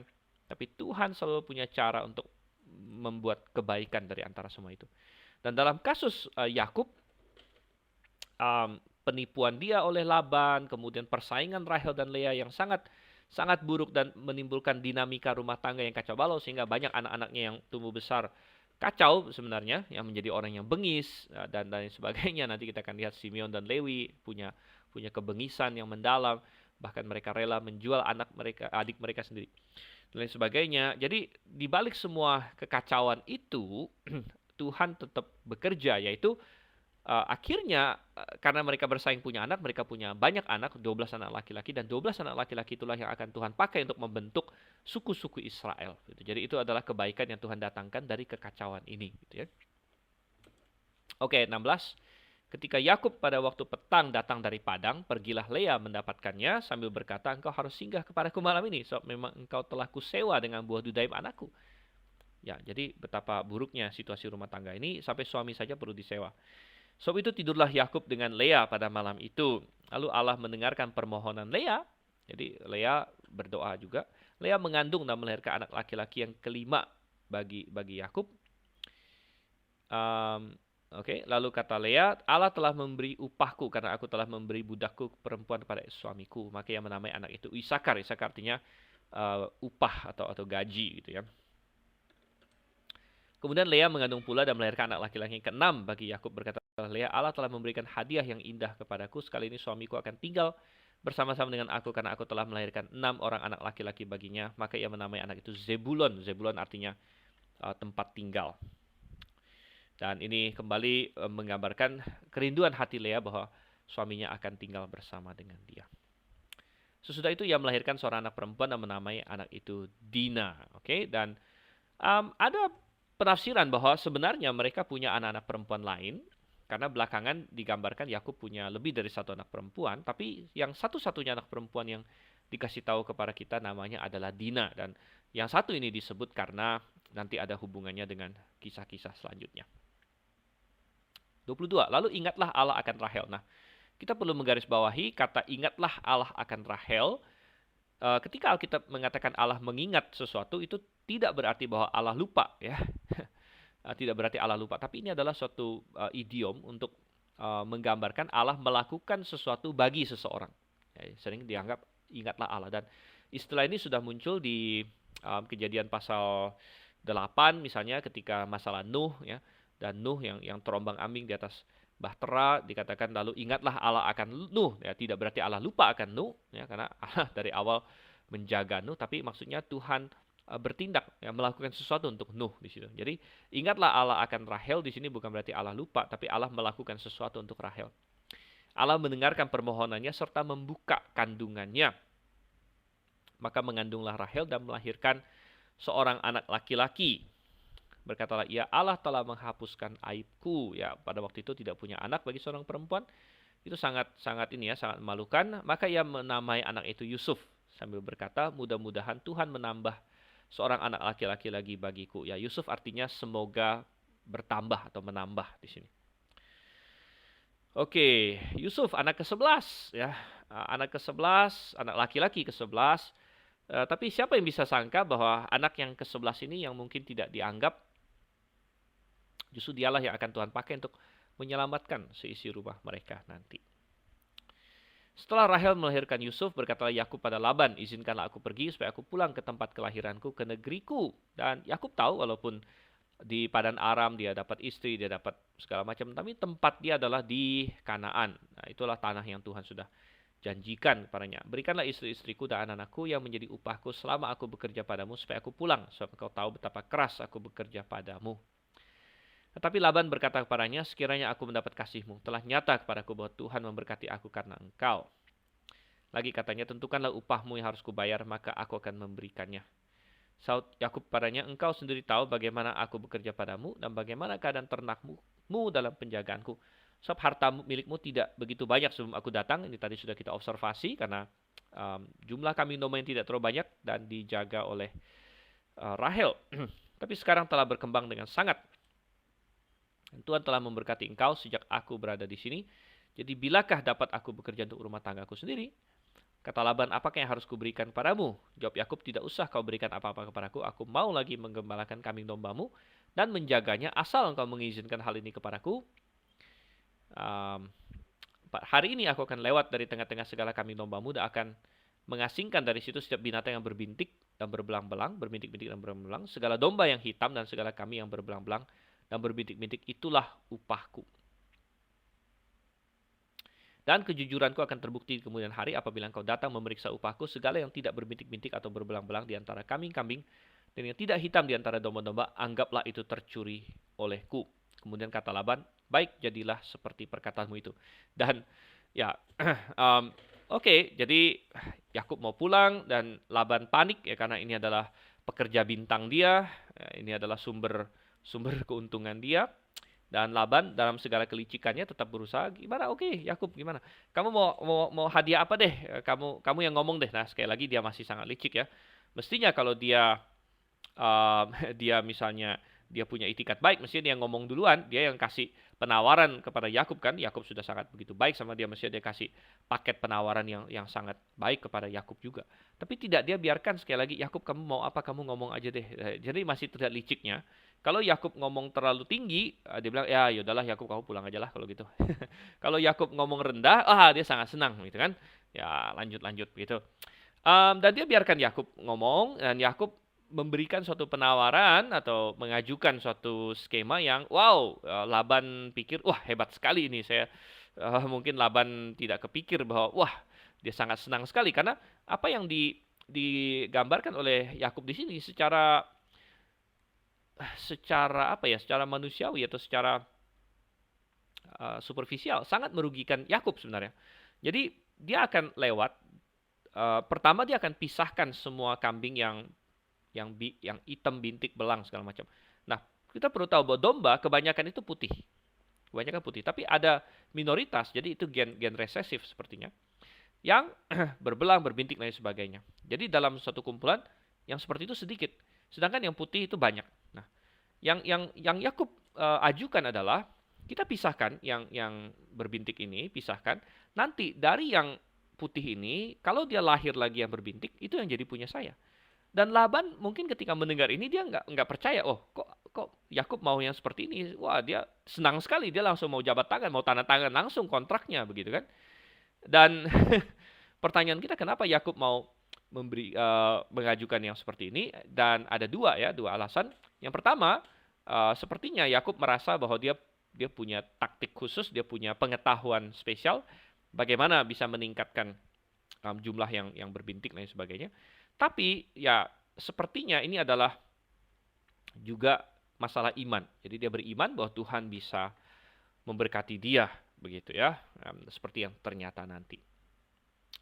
Jadi Laban langsung setuju. Wow, kalau hari ini langsung ke notaris gitu kan. Baik, jadilah seperti perkataanmu itu. Ayat 35, lalu diasingkannya lah pada hari itu kambing-kambing jantan yang bercoreng-coreng dan berbelang-belang, dan segala kambing yang berbintik-bintik dan berbelang-belang, segala yang ada warna putih pada badannya, maksudnya putih dari hitam gitu ya. Jadi kan ada dua, ada yang putih, ada yang hitam. Serta segala yang hitam di antara domba-dombanya, dan diserahkannya lah semua itu kepada anak-anaknya untuk dijaga. Jadi Laban pertama pisahkan dulu semua yang udah berbelang-belang supaya nggak kawin campur. Ya mungkin Laban pikir, wah repot kalau misalnya dibiarin, nanti yang dikawinin sama Yakub semua yang berbelang-belang dikawin campurin, ya nanti punya dia banyak. Tapi enggak, dia pisahkan dulu yang berbelang-belang yang sudah ada sekarang dijaga anak-anaknya. Yakub hanya disuruh menjaga yang putih. Jadi bayangkan, putih menikah dengan putih mestinya keluar putih. Putih keluar dengan putih mestinya keluar putih. Sesekali jarang-jarang akan keluar yang berbelang-belang dari putih menikah dengan putih. Jadi secara manusiawi sepertinya Yakub ini bakal rugi total gitu. Ayat 36, kemudian Laban menentukan jarak 3 hari perjalanan jauhnya. Karena si licik ini, dia berpikir, wah, kok Yakub mau ya seperti ini. Jadi dia curiga, Yakub ini bakal licikin dia juga gitu. Nah, karena dia sendiri licik. Gitu kan. Laban menentukan jarak 3 hari perjalanan jauhnya antara dia dan Yakub supaya tidak tercampur tadi ya, domba-domba yang tadi itu. Maka tetaplah Yakub mengembalakan kambing domba yang tinggal itu. Nah, lalu Yakub mengambil dahan hijau dari pohon hawar, pohon badam, dan pohon berangan. Dikupasnya lah dahan-dahan itu sehingga berbelang-belang sampai yang putihnya kelihatan. Ia meletakkan dahan-dahan yang dikupasnya itu dalam palungan, dalam tempat minum, kemana kambing domba itu datang minum, sehingga tepat di depan kambing domba itu. Adapun kambing domba itu suka berkelamin pada waktu datang minum. Jika kambing domba itu berkelamin dekat dahan-dahan itu, maka anaknya bercoreng-coreng, berbintik-bintik dan berbelang-belang. Kemudian Yakub memisahkan domba-domba itu, dihadapkannya kepala kambing domba itu kepada yang bercoreng-coreng dan kepada segala yang hitam di antara kambing domba Laban. Demikianlah ia beroleh kumpulan-kumpulan hewan baginya sendiri dan tidak ditempatkannya pada kambing domba Laban. Dan setiap kali apabila berkelamin kambing domba yang kuat, maka Yakub meletakkan dahan-dahan itu ke dalam palungan di depan mata kambing domba itu supaya berkelamin dekat dahan-dahan itu. Tetapi apabila kambing domba yang lemah datang kambing domba yang lemah, ia tidak meletakkan dahan-dahan itu ke dalamnya. Jadi hewan yang lemah untuk Laban dan yang kuat untuk Yakub. Maka sangatlah bertambah-tambah harta Yakub dan ia mempunyai banyak kambing domba, budak perempuan dan laki-laki, unta dan keledai. Kadang-kadang ada orang yang menyerang, dikata, ah ini nggak scientific nih, mana bisa sih mengeluarkan kambing domba berbelang-belang dengan cara seperti yang Yakub lakukan, yaitu dia pakai dahan-dahannya dikupas ya supaya berbelang-belang, jadi dahan yang berbelang-belang ditaruh di tempat minumnya domba-domba saat mereka berkelamin dan lain sebagainya. Ada orang mengklaim, wah ini nggak bisa seperti ini melawan genetika dan lain sebagainya. Karena berbelang-belang itu kan dari gen, bukan dari minum apa, dahan apa dan lain sebagainya. Tapi sudah sama Tuhan, hei, tunggu dulu. Pengetahuan manusia tentang genetika itu tidak sempurna. Dan belakangan muncul pengetahuan yang lebih lagi bahwa ternyata memang peristiwa-peristiwa di luar bisa mempengaruhi penurunan keturunan. Nah, ini cabang ilmu yang disebut sekarang epigenetik. Ya, epigenetik. Jadi saya sempat baca juga di jurnal-jurnal suatu artikel yang berkata bahwa seorang laki-laki kalau dia punya anak, pada saat dia mengalami kesusahan, misalnya kelaparan dan lain sebagainya, rupanya ada efeknya sama anaknya begitu. Jadi rupanya gen itu bukan hanya sekedar masalah coding protein, tapi juga epigenetikanya yang menentukan ekspresi dari gen tersebut. Jadi masih banyak hal yang kita belum tahu 100% mengenai genetika, dan bisa jadi Yakub punya pengetahuan yang lebih tinggi mengenai mengurus domba daripada peternak-peternak hari ini, begitu ya. Tetapi kita harus tahu juga bahwa ini tidak lepas dari faktor Tuhan sebenarnya. Nanti kita akan lihat di pasal setelahnya bahwa Yakub pun akhirnya sadar bahwa ini bukan masalah pinter-pinternya dia pakai dahan dan sebagainya. Ini masalah Tuhan. Ya. Oke, dengan demikian saya rasa kita akan stop sampai sini. Pasal 30 selesai. Nanti kita akan lanjutkan pasal 31 dan seterusnya. Oke, 31. Ya, berarti masih ada 20 pasal ya. Dan ya, kita akan lanjutkan. Jadi sampai di sini dulu, kita tutup dalam doa. Terima kasih Tuhan, Kau yang sertai kami dalam pembelajaran kami, kiranya pimpin supaya kami semakin paham, semakin mengerti firman-Mu.